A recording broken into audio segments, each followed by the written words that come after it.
खाना बनाती थी वो जमीन पर बनाती थी। एक दिन मुझे वैसे ही मम्मा खेलते हुए छोड़कर पानी भरने गई। उनको मेरी चीख की आवाज सुनाई दी। वो दौड़ते दौड़ते आए तो देखा मैंने अपना दायां हाथ गरम तेल में डाल दिया और रो रहा हूं। मेरी 3 उंगलियां सीधी नहीं रही और उसका इफेक्ट मेरी पूरी लाइफ पर आज भी पड़ता है। कभी कभी ऐसा लगता है कि जिंदगी में जो भी होता है उसका कुछ पर्पस होता है। तो शायद मेरे हाथ चलने का जो एक इंसिडेंट हुआ उसकी वजह से आज मैं सिविल सर्विसेज में अच्छा कर पाया। उसके बाद क्या हुआ, मैं बोर्डिंग स्कूल में चला गया, सैनिक स्कूल नरोटा में पढ़ा। वहां पर मुझे इंडियन आर्मी ज्वाइन करने का मन किया। 12th क्लास में था, मैंने एनडीए का रिटन एग्जाम, इंटरव्यू सब पास कर लिया। जब इलाहाबाद में मेरा मेडिकल चल रहा था, जो डॉक्टर थे उनकी नजर मेरे इस हाथ पे पड़ी। वो कहते कि इन उंगलियों की वजह से आप आर्मी ज्वाइन नहीं कर सकते। मेरा सपना था कि मैं जा पाऊं। मैंने उनसे पूछा, सर मैं क्या करूं कि मैं आर्मी ज्वाइन कर सकूं? उन्होंने मुझे कहा कि आप वापस जाइए, आप फिर से एग्जाम दीजिए, पर एग्जाम देने से पहले आप एक अपनी सर्जरी कराइए। कुछ ऐसा ही मैंने किया, 12वीं की परीक्षा दी, फिर मैंने AIEEE और एनडीए का रिटन एग्जाम दिया और अगले ही दिन मैंने अपने हाथ का ऑपरेशन करा दिया। फिर से वैसे एनडीए का रिटन एग्जाम पास हो गया, इंटरव्यू पास हो गया, फिर से एसएसबी इलाहाबाद आई। इलाहाबाद में एसएसबी फिर से पास किया, फिर मेडिकल आया। डॉक्टर वही थे, मैं भी वही था। फिर से उन्होंने मेरा हाथ देखा, उन्होंने देखा कि ऑपरेशन की वजह से मेरे हाथ पे बहुत सारे स्टिच मार्क्स आ चुके हैं। उन्होंने कहा, बेटा मैं तो चाहता हूं कि मैं तुम्हें फिट कर सकूं, पर मुझे अभी भी डाउट है कि आपके इस हाथ के साथ आप ट्रेनिंग भी कंप्लीट कर पाओगे कि नहीं।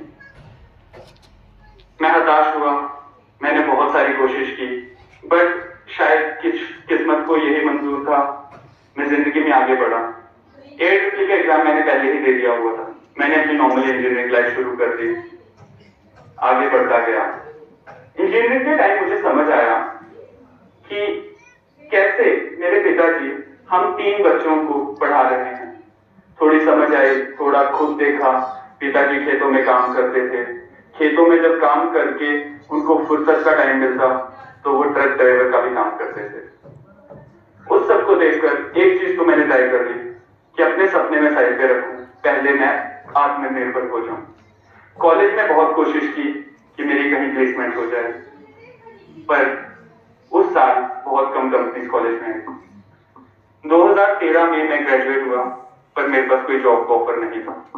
घर गया, अक्सर रोता था कि क्या करूं क्या करूं। एक मौका मिला, टीचिंग का एक ऑफर मिला जम्मू के ही एक कॉलेज में। मैं चला गया, मैं पढ़ाना शुरू कर दिया। फिर दूसरा मौका मिला, एक प्राइवेट कंपनी में सिविल इंजीनियर की नौकरी मिली, मैं वहां चला गया। पर्पस मुझे समझ नहीं आ रहा था, मेरी जिंदगी का पर्पस क्या है, बट मैं बस पैसा कमाने के लिए भागता रहा। किस्मत ऐसी हुई कि जिंदगी मुझे वापस इलाहाबाद ले गई। इलाहाबाद की एक कंपनी इफ्को में मेरी सिलेक्शन हो गई। वहां ज्वाइन करके मुझे याद आया कि मेरी जिंदगी में मैंने कुछ मकसद बनाए थे। शायद वो मकसद था कि देश की सेवा कर सकूं, आर्मी ना सही किसी और तरह से।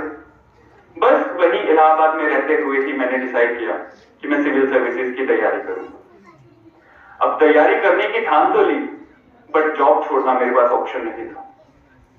तो फिर साथ साथ तैयारी करनी शुरू कर दी। बट जैसा कि आप जानते हैं, प्राइवेट कंपनी में जॉब का लोड बहुत होता है, पढ़ नहीं पाता था, हताश रहता था, दोस्तों से बातें करता था। दिल्ली में दोस्त तैयारी कर रहे होते थे, उनके पास चक्कर लगाता था, पूछता था कि क्या करूं, कुछ पता नहीं चलता था, बस तैयारी करता था। अब कहते हैं ना, जब किसी ने मन में ठान लिया हो, दृढ़ निश्चय हो, तो किस्मत भी उसका साथ देती है। तो बस यूं ही कुछ हुआ। जम्मू एंड कश्मीर गवर्नमेंट में, मेरी स्टेट गवर्नमेंट में PWD में जॉब लग गई।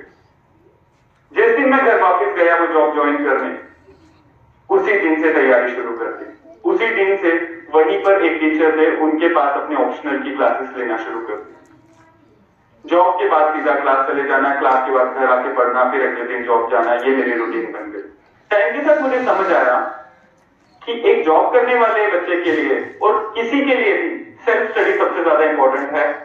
क्लासेस ठीक है, आपको किसी मुकाम तक आपको हेल्प करती है, but it has to be self study जो आपकी मेन मदद करेगी। मैंने सेल्फ स्टडी करना शुरू कर दी। दिसंबर 2015 कोशिश थी कि जून 2016 में प्रीलिम्स दिया जाए।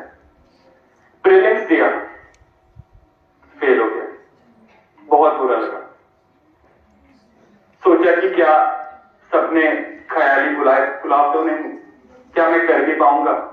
फिर अपने आप को मैंने थोड़ी सी सांत्वना दी, थोड़ा सा अपने आप एक डायरी रख ली, एक डायरी पे लिखना शुरू कर दिया कि मैं जिंदगी में करना क्या चाहता हूं। एक डायरी को मैंने अपना बेस्ट फ्रेंड बना लिया। एम बनाया कि चलो 2016 में ना सही, 2017 में दूसरा अटेम्प्ट दिया जाए। दूसरा अटेम्प्ट 2017 का आया, जून 2017 में एग्जाम दिया, पास हो गया, प्रीलिम्स पास हो गया। सोचा कि इस बार तो अच्छा चलेगा, बट 3 महीने बाद मेंस दिया, नहीं कर पाया। फिर मेरा डायरी ने मदद की। डायरी में जब मैंने पुराने पन्ने पलटे तो मुझे समझ आया मेरा पर्पस क्या है। फिर से मैंने तैयारी शुरू कर दी, तीसरा अटेम्प्ट था। अब मुझे लग रहा था कि जॉब के साथ तैयारी करना मुश्किल हो रहा है, जॉब पे भी अच्छे से परफॉर्म नहीं कर पा रहा हूं और पढ़ाई में भी अच्छा नहीं हो पा रहा हूं। तो सोचा कि बस एक आखिरी बार पूरा दमखम लगा दूं और कुछ कर जाऊं। इस बार कुछ अलग किया। इस बार मेरी कोशिश थी कि जितना प्रैक्टिस कर सकूं करूं। प्रीलिम्स आया, प्रीलिम्स के कोई 3 महीने पहले मैंने तैयारी शुरू की, बहुत सारे टेस्ट दिए और उसका नतीजा भी ये मिला कि जब प्रीलिम्स दिया मैं कॉन्फिडेंट था कि प्रीलिम्स पास हो जाएगा। मेंस 3 महीने बाद था। फिर से मुझे यही लगा कि प्रैक्टिस करेंगे तो ही पास कर पाएंगे, और जिंदगी में ऐसा हर जगह होता है। अगर आप किसी चीज के लिए तैयार होते हैं, किसी चीज के लिए आपने अच्छे से प्रैक्टिस किया होता है, तभी आप जिंदगी में अच्छा कर सकते हैं। मेंस दिया, मेंस पास हो गया। इंटरव्यू आया। इंटरव्यू एक ऐसी स्टेज होती है जब आप अपने आप को जानेंगे तो ही अच्छा कर पाएंगे। मेरी डायरी ने मुझे मदद की अपने आप को जानने में, मैं करना क्या चाहता हूं, क्यों सिविल सर्विसेज में आना चाहता हूं, वो सब चीजें मुझे मेरी डायरी ने फिर से याद कराई। इंटरव्यू दिया, 6 अप्रैल 2019 को अभी रिजल्ट आया और मेरा 335 रैंक था।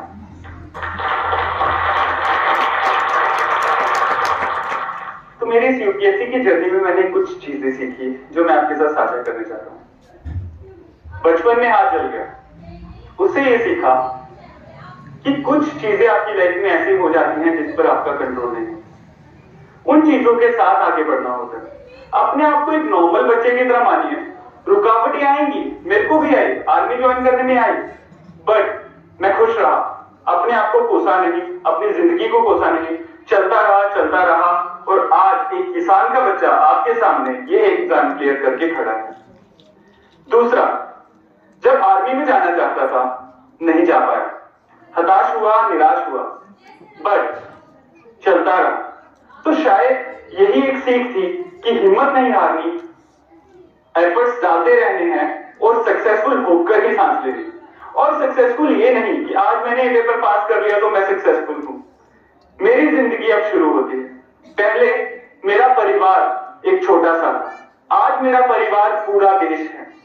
तो बस अब एक नई जिंदगी के साथ मुझे फिर से सक्सेस अचीव करनी है। शायद 10 साल बाद जब मैं यहाँ पे आऊं तो मैं कुछ और सुना सकूं, कुछ और सक्सेस स्टोरीज आपके साथ साझी कर सकूं। एक और चीज मैंने सीखी, ये शायद हमारे मन के ख्याल ही होते हैं कि नौकरी छोड़कर ही पढ़ा जा सकता है, अलग से बैठकर ही पढ़ा जा सकता है। अगर आपके इरादे पक्के हैं, अगर आप अपनी जॉब के साथ टाइम निकाल सकते हैं, तो उससे बेहतर कुछ नहीं। अब मेरे साथ ऐसा था कि मैं जॉब छोड़ के पढ़ाई नहीं कर सकता था, तो मैं आपको भी यही कहूंगा कि हमेशा यूपीएससी जो एक चीज है बहुत ही अनसर्टेन है, हमेशा एक बैकअप प्लान रखिए। पास हो गए, अच्छा कर गए, well and good, but UPSC pass किए हुए कैंडिडेट्स अकेले देश नहीं चला रहे, देश चला रहे हैं समस्त जितने लोग हैं। कोई भी रोल में हो, आप देश की सेवा कर रहे हैं। बस यही कहकर अपने आप को एक प्राउड मोमेंट फील कराइए और आगे बढ़ते रहिए। जिंदगी का नाम है जीना।